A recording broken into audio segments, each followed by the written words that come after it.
क्या जंगल है? भाई तुम कहाँ थे? मैं हुजूर पेड़ पर चढ़ गया। पेड़ पर चढ़ गया था। जैसे ही शेर दहाड़ा और ये दुम दबाकर पेड़ पर चढ़ गया। वाह! आइए राजा मान सिंह, यहां तो आओ बेटा खुसरो। खैरियत तो है? क्या बात है, आप लोग तो यूं बुझे हुए हैं जैसे दुनिया ही उजड़ गई हो। क्या बात है राजा मान सिंह? हुजूर, आज आपकी टुकड़ियों ने बंगाल की तरफ कूच करना था, पर अब तक कुछ भी तैयारी को नहीं हुई। राजा साहब, हमने अपना ख्याल बदल दिया है। अब हम बंगाल नहीं जा रहे। हुजूर, बंगाल में हालत बहुत नाजुक हो चुकी है। दिना दिन बगावत फैलती जावे है। जब आप मैंने पहले बता देते तो मैं जावरी तैयारी कर लेता। तो अभी चले जाइए मान सिंह जी, इसमें बिगड़ा क्या है? जनाब, हम तो यहीं रहेंगे आगरा के करीब। समझ गए ना आप? पर सलीम, बात सारी हालत में अब सुधार हो गया है। मतलब वो बीमार थे? इस बात की मुझे इतला तक नहीं की गई। सच सच बताइए, क्या हुआ था उन्हें? पेट में घड़ों दर्द की बात सुनी थी, पर अब भगवान की कृपा से पूरा आराम है। ऐसी गलती दोबारा नहीं होनी चाहिए। आला हजरत सख्त बीमार थे और इस बात की मुझे खबर तक नहीं।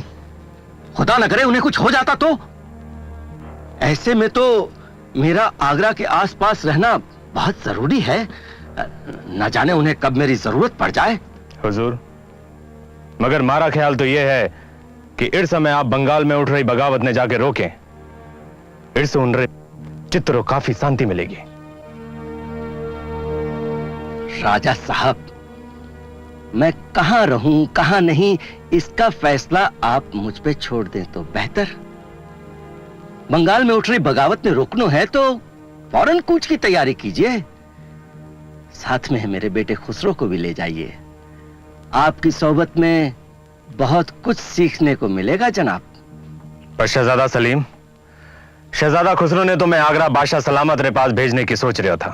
जनाब, मेरे पास फालतू बहस के लिए वक्त नहीं। खुसरो को अपने साथ ले जाइए, सियासत के तौर तरीके सिखाइए, बंगाल कूच की तैयारी कीजिए। समझ गए ना आप? जी जी हुजूर। आओ बेटा खुसरो, आओ।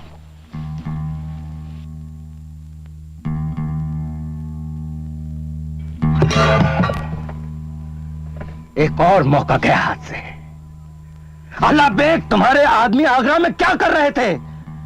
बादशाह सलामत की बीमारी की अहम खबर हम तक नहीं पहुंची। हुजूर, लगता है बीमारी की बात पोशीदा रखी गई। तो मान सिंह को कहां से पता चला? मैं तो उन्हें आगरा में भेजने की सोच रहा था। क्यों? ताकि खुदा न करे आलम पनाह का इंतकाल हो जाए और खुसरो को तख्त पर बिठा दिया जाए। हमें बंगाल भेजकर हमारी गैर मौजूदगी का फायदा उठाया जाए। 30 बरस की उम्र है हमारी और हमें अभी तक तो ताज नसीब नहीं हुआ। ये कहां का इंसाफ है? आपका फैसला हर मायने में सही है। अभी बंगाल ना जाकर आप यहीं सही मौके का इंतजार कर सकते हैं। यहां अजमेर में, यहां गुर्बत के सिवा रखा ही क्या है? हमें दौलत के लिए दौलत दरकार है जो यहां हासिल नहीं की जा सकती। अगर हम इलाहाबाद चलें, वहां हम बिहार की सारी मालगुजारी वसूल कर सकेंगे। बिल्कुल सही। इलाहाबाद मौजूद जगह है। लेकिन हुजूर, आला हाकिम शाहबाज खान मौत के द्वारे खड़े हैं। एक और धनी का सहारा छूट जाएगा। वो नहीं मिले तो क्या, उनकी दौलत तो मिली जाएगी।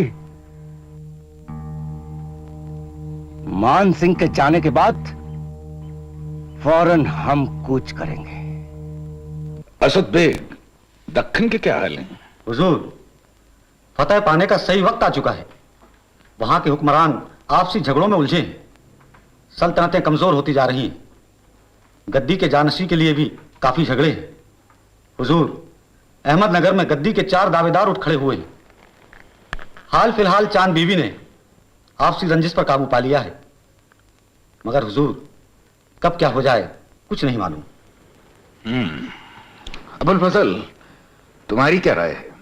हुजूर, दक्कन के हुक्मरान मुगल सल्तनत के सामने झुकने को तैयार नहीं है। असद बेग की बात मानते हुए हमें फौरन अपनी फौजें वहां भेजनी चाहिए। शहजादा मुराद इस वक्त अहमदाबाद में है। मेरे ख्याल में वो फौज के सरपरस्त हो सकते हैं। ठीक है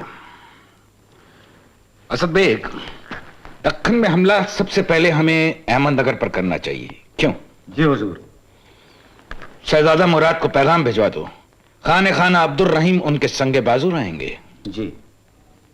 अब आप जा सकते हैं।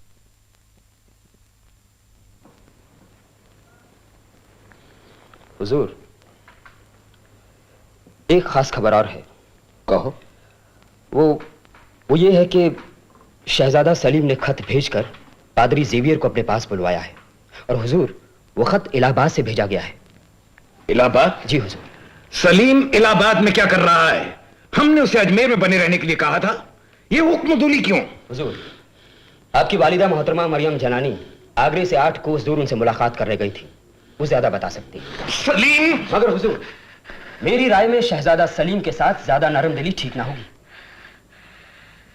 सलीम को कहलवा भेजो। अगर उसने हमारे हुक्म के खिलाफ इलाहाबाद में बने रहने की कोशिश की तो हमें अपना बाप न समझे, और उसने कोई उल्टी सीधी मांग की तो उसकी भी इत्तला हमें फौरन की जाए।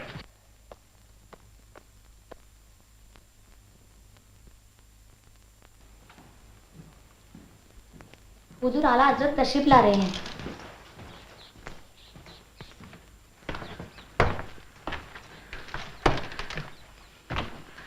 खानुम तस्लीम। तस्लीम। खानुम, आप सलीम से मिलने गई थी? हाँ। लेकिन क्यों? आप तो जानती हैं कि हम उससे सख्त नाराज हैं। आपके इन्हीं चोचलों ने तो और बिगाड़ दिया उसे। हम अपने पोते से जब चाहे मिल सकते हैं। तुम्हारे दिल में उसके लिए प्यार ना हो, मगर हम उसे चाहते हैं। प्यार से क्यों महरूम रहे? खानुम, वो हमारी मोहब्बत का नाजायज फायदा उठा रहा है। मुमकिन है, मगर वो हमारा पोता है, हमारा खून है। खानुम, खानुम, हम कुछ नहीं कहेंगे। फिर बताइए उसके मंसूबे क्या हैं? हमको तो कुछ बताता ही नहीं। उसने मुझसे भी कुछ नहीं कहा। फिर भी कुछ तो कहा होगा। हमारे लिए उसके मंसूबे जानना बहुत जरूरी है। क्या कहा उसने? खानुम, खानुम। मासा बहुत दुखी है। मासा शेखू बाबा से मिलने रे खातिर गया है, मगर शेखू बाबा मिला नहीं, मुलाकात नहीं की। क्या मुलाकात नहीं की? हाँ, शेखू बाबा के खेमे की तरफ पहुंचकर मैंने खबर भेजी कि मैं आ रही हूँ, मगर जब मैं वहां पहुंची तो खेमा तोड़ा जा रहा था। उसके खादिम ने बताया कि जैसे ही सलीम ने सुना कि मैं आ रही हूँ, फौरन कूच कर गया। फिर भी आप उसकी तरफदारी करती हैं। आप नहीं जानती वो कि वो अपने मामों के साथ किस तरह पेश आता है। कभी सोचा आपने कि वो इतना बिगड़ क्यों गया है? काश वो अपने बेटे खुसरो की तरह नेक और शरीफ इंसान होता। खैर, जो हुआ सो हुआ। अब आगे बात ना बढ़ाओ। शेखू बाबा ही तुम्हारा वारिस है, खुसरो नहीं। इससे ज्यादा मैं कुछ नहीं सुनना चाहती। हुकुम, सलीम बना रे बर्ताव में जो गुरूर आयो है, उनकी वजह आप भी हैं। मुराद और दानियाल रितुल्ला में आपने हमेशा सलीम बनारी तरफदारी की और वहां की सारी गलतियां ने नजरअंदाज कर दिया। और आप? जोधा भाई की बातें कुछ मतलब नहीं रखती। जोधा भाई की तहजीब उन्हें अपने बेटे के हक में कुछ भी कहने की इजाजत नहीं देती। सलीम को थोड़ा वक्त दिया जाए, मुझे पूरा यकीन है कि वो अपने रास्ते बदल देगा। तो आपका मतलब है कि मुराद और दानियाल की तुलना में हमने सलीम की ज्यादा तरफदारी की। पर वो दोनों सलीम से किस बात पर बेहतर निकले? मुराद को दक्कन भेजा तो वहां सिपा सलारों से झगड़ा करने लग गया, और दानियाल महल में बैठा उल्टी सीधी हरकतें करता रहता है। जिसका जिक्र करते हुए भी शर्म आती है हमें।